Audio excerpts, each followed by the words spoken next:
बाप रे बाप, ये सोया चाप कितना अनहाइजीनिकली बनता है। अभी एक रील में मैंने देखा कि कैसे सोया चाप के लिए डो जो है वो पैरों से गूंदा जाता है। लेकिन आप घबराइए मत, आपको अपना फेवरेट सोया चाप खाने के लिए अब बिल्कुल डरने की जरूरत नहीं है। क्यों? क्योंकि मैं आपको सिखाने जा रही हूँ ना कि कैसे आप घर पर ही बहुत ही हाइजीनिक तरीके से बहुत ही इजीली बना सकते हैं सोया चाप्स।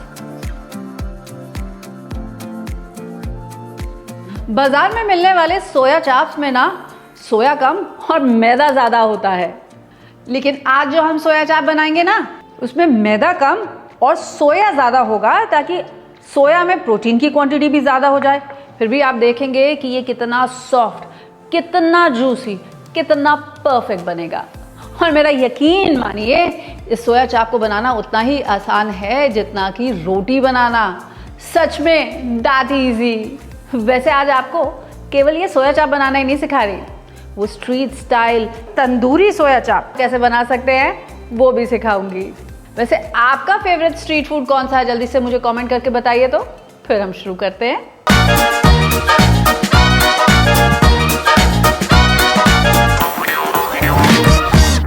अच्छा, आपसे कहा था ना कि बाजार में मैदे की मात्रा सोया चाप में ज़्यादा इस्तेमाल होती है। ऐसा क्यों? भाई देखिए, दो कारण हैं। एक तो ये कि मैदा बहुत सस्ता पड़ता है, और दूसरा ये कि मैदे में पाया जाता है एक प्रोटीन जिसे हम कहते हैं ग्लूटेन। अब ये ग्लूटेन क्या करता है? ये ग्लूटेन देता है आपके डो को वो स्ट्रेचेबिलिटी, यानी कि आप उसको जितना मर्जी लंबा चाहे बेल सकते हैं, पतला बेल सकते हैं। तो उसके लिए हमें मैदा इसमें थोड़ा सा ज़रूर ऐड करना पड़ता है। मैं क्या कर रही हूँ, मैं ले रही हूँ यहाँ पर ये 1 कप मैदा, और इसका ग्लूटेन अच्छे से बनाने के लिए ना 3 चीज़ें हमें चाहिए होंगी।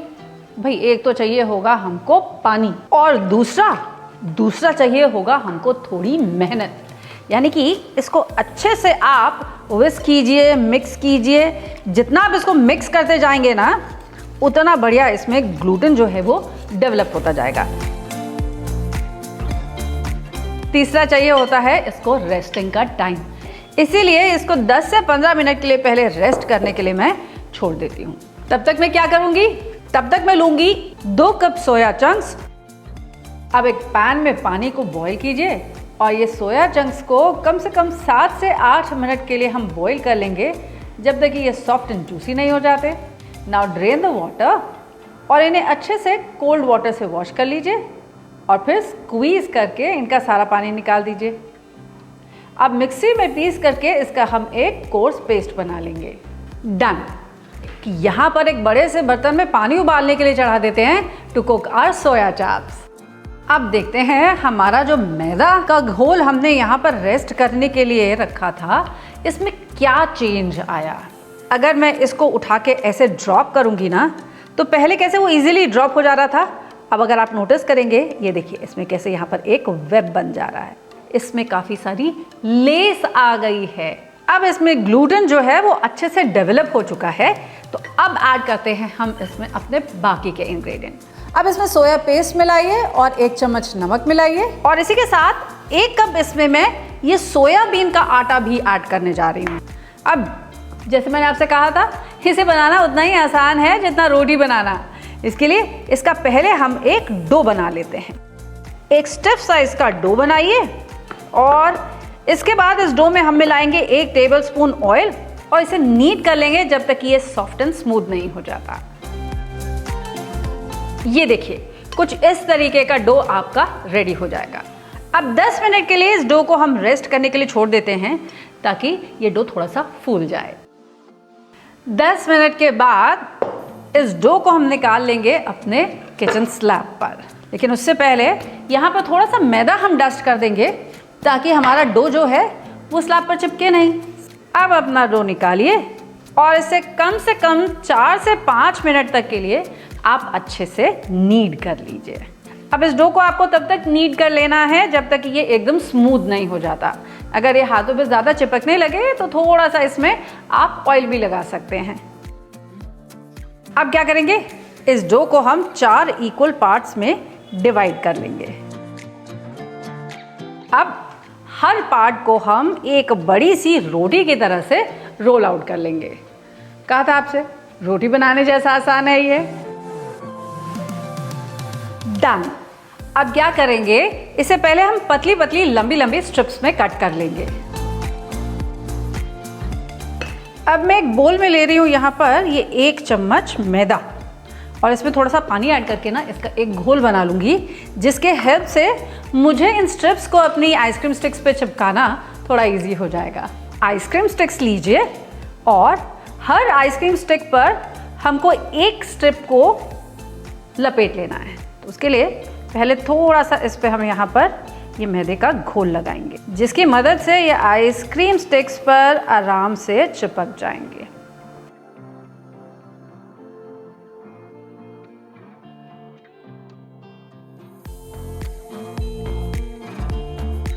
देखिए ऐसे। अब ऐसे ही ये सारी की सारी सोया स्टिक्स प्रिपेयर करके रख ली जाए। इस बॉइलिंग वाटर में ये सोया स्टिक्स को ऐड करके हम कुक करने के लिए छोड़ देंगे तकरीबन 7 से 8 मिनट के लिए, या तब तक जब तक ये ऊपर फ्लोट नहीं करने लग जाता। ये देखिए हमारे सोया चाप्स अच्छे से सारे कुक हो चुके हैं। अब इन्हें पानी से निकालिए और पहले अच्छे से इन्हें हम कूल डाउन हो जाने देंगे। अब देखिए बन गए ना घर में कितनी आसानी से सोया चाप, वो भी कितनी हाइजीनिक तरीके से। अब इसे कट करके आपको दिखाती हूँ कि इसका टेक्सचर भी एग्जैक्टली वैसा है। अब देखिए वैसे ही सॉफ्ट एंड स्पॉन्जी बने हैं हमारे सोया चाप्स। अब जैसे फ्लेवर में आपको ये पसंद आए एग्जैक्टली वैसे ही फ्लेवर में इसे बनाइएगा। चाहे तो सोया मलाई चाप बनाइए, या अचारी सोया चाप बनाइए, या तंदूरी सोया चाप बनाइए। घर में तंदूर नहीं है तो क्या हुआ, फिर भी आपको सिखाते हैं ना कैसे आप बना सकते हैं घर में ही बिना तंदूर के वो एग्जैक्टली वही टेस्ट और अपीयरेंस वाले सोया चाप। तो तंदूरी मैरिनेट बनाने के लिए ना मैं ले रही हूँ यहाँ पर 2 टेबलस्पून सरसों का तेल। अब इस सरसों के तेल में ऐड करूँगी 1 चम्मच कश्मीरी रेड चिली पाउडर और इसे अच्छे से मिक्स कर लूँगी। अब इसमें मिलाऊंगी ये 1/4 कप गाढ़ा दही। इसी के साथ ऐड करूँगी इसमें 1 टेबलस्पून लेमन जूस, 1 चम्मच कसूरी मेथी, 1 चम्मच गरम मसाला, 1 चम्मच चाट मसाला और स्वाद के अनुसार नमक, 1 टेबलस्पून जिंजर गार्लिक पेस्ट और इसे अच्छे से हम मिक्स कर लेंगे। Marination ready. अब ये सोया के जो हमारे पीसेस हैं इनको आप छोटे पीसेस में कट कर लीजिए। इन पीसेस को आप अपने मैरिनेट में डालिए, अच्छे से मिक्स कीजिए और कम से कम आधे घंटे के लिए छोड़ दीजिए मैरिनेट होने के लिए, ताकि ये इन सारे फ्लेवर्स को अब्जॉर्ब कर ले। अगर आपके पास घर में तंदूर नहीं है तो कैसे घर में आप वो तंदूरी फ्लेवर और टेक्सचर दोनों ला सकते हैं, यही आज आपको सिखाने जा रही हूँ। उसके लिए जैसे कि आप देख रहे हैं मैंने एक कोयले के टुकड़े को यहाँ पर गर्म करने के लिए चढ़ा दिया है। अब लेते हैं एक छोटे साइज की कटोरी और इसे यहाँ पर बीच में हम रख देंगे। कोयला जब अंगार पे आ जाएगा ना तब इसे उठा के हम अपनी कटोरी में रख लेते हैं। अब ऐड करेंगे इस पे 1 चम्मच देसी घी और इसे इमीडिएटली कवर करके रख देंगे, ताकि ये धुआं आहा हमारे पूरे के पूरे सोया चाप में इस धुएं का फ्लेवर आ जाए। बढ़िया खुशबू आ गई, एग्जैक्टली वैसे ही जैसे कि तंदूर में पके हुए फूड की आती है, वैसा ही स्मोकी फ्लेवर। अब सेकेंड स्टेप हम क्या करेंगे, इसे हम किसी पैन में पहले कुक कर लेंगे। Once these are nicely cooked, हम क्या करते हैं, एक ऐसी ग्रिल, ये वाली ग्रिल लेंगे और इस नेकेड फ्लेम पे अब हम अपने तंदूरी सोया चाप के पीसेस को ग्रिल कर लेंगे। ऐसा करने से होगा क्या, वो फ्लेवर तो आ चुका है, ये पक भी चुका है, अब वो टेक्सचर और कलर दोनों आ जाएगा। Once these acquire a nice color and a wonderful flavor as well, gas को कीजिए बंद और ये सारे के सारे पीसेस को ना आप वापस से अपने पैन में पुश कर दीजिए। अब इस बचे हुए मैरिनेट के साथ इसे हल्का सा टॉस कर लीजिए ताकि ये फिर से थोड़े से मॉइस्ट हो जाएं। अब गैस को कीजिए बंद और इसे सर्व कर लीजिए। देखा, आज हमने घर में सोया चाप भी बना ली और इसी के साथ साथ बिना तंदूर के वो तंदूरी सोया चाप कैसे बना सकते हैं ना, ये भी सीख लिया। अब आप भी घर में ये सोया चाप और इसी के साथ साथ ये तंदूरी सोया चाप दोनों ट्राई कीजिएगा और मुझे ज़रूर बताइएगा कि आपको कैसी लगी।